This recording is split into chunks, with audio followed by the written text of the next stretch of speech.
그래서 혹시 의료서가 의심이 되면 의무 기록을 빨리 확보하셔야 됩니다. 혹시 나중에 그게 바뀔 수가 있거든요. 그래서 환자의 권리입니다. 환자는 언제든지 진료가 끝나든지 아니면 진료 중간이라도 의무 기록을 열람 복사할 수 있는데 일부가 아니라 전체를 다 해달라고 하세요. 모든 기록을 다 해달라. 그래서 그거를 근거로 소송을 하면은 거기서 이제 과실이 있는지 여부를 판단하게 되고요. 제가 보기에는 이것보다 더 중요한 건 바로 수술실의 CCTV거든요. 네. 근데 아직까지 안타깝게 CCTV가 의무화가 안 됐습니다.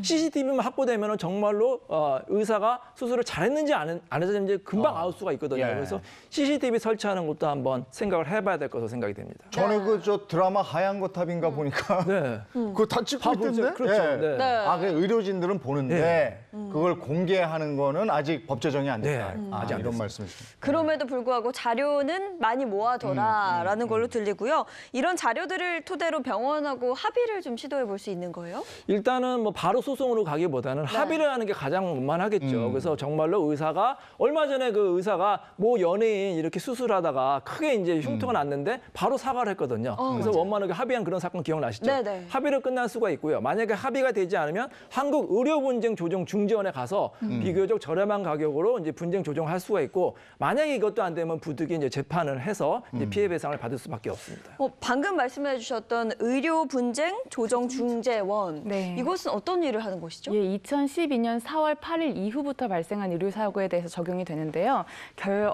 일단은 원칙적으로 조정이기 때문에 당사자 간의 양보를 전제로 합니다. 그런데 의료소송이 굉장히 어려운 이유가 입증 책임이 일단 원고에게 있는데 네. 이미 내가 의료사고를 당해서 뭔가 신체에 문제가 생겼잖아요. 질병이 생겼는데 이거를 통해서 판결을 받으려면 또다시 감정을 해야 됩니다. 즉 대학병원에 내가 어떤 상해를 입었고 이걸로 인해서 앞으로는 노동능력 상실률이라고 해서 얼마간 몇 % 정도 내가 원래 정상적이었다면 일을 할 수 있었던 거에 몇 프로가 이제 못하게 되었는지 이런 부분들을 다 감정을 하려고 하다 보니까 예를 들면 정신적인 고통 같은 경우에도 그런 그 정신과 진료를 통해서 이제 입원까지 하는 경우도 있어요. 그러니까 시간도 굉장히 많이 길어지고 다시 한번 병원에 가서 이 모든 과정들을 다시 되밟으면서 내가 이 정도의 그 상해와 고통을 입었으니 이 금액을 의료진에게 배상해달라라고 청구하는 것인데 소송을 가게 되면 결국에 책임의 제한이라는 게 있어서 또 의료진에게 전부 다 책임을 물을 수가 없거든요. 근데 이 의료분쟁조정중재원에서는 이러한 감정이 필요할 경우에 이 기간도 단축이 될 뿐만 아니라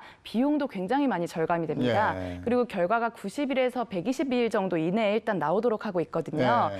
다만 어떤 경우에서는 끝까지 소송에 가서 내가 병원에서 다시 한번 이제 진단을 받아보고 이랬으면 입증할 수 있었을 텐데 그것을 끝까지 해보진 못했기 때문에 양보를 해야 되는 부담은 있습니다. 네. 하지만 결과적으로는 이제 양측의 부담을 좀 경감시켜서 최대한 빨리 또 배상을 받아야 그걸로 치료를 받을 수도 있는 네. 거거든요. 네. 그래서 그런 점에선 굉장히 효율적이라고 볼 수 있습니다. 이거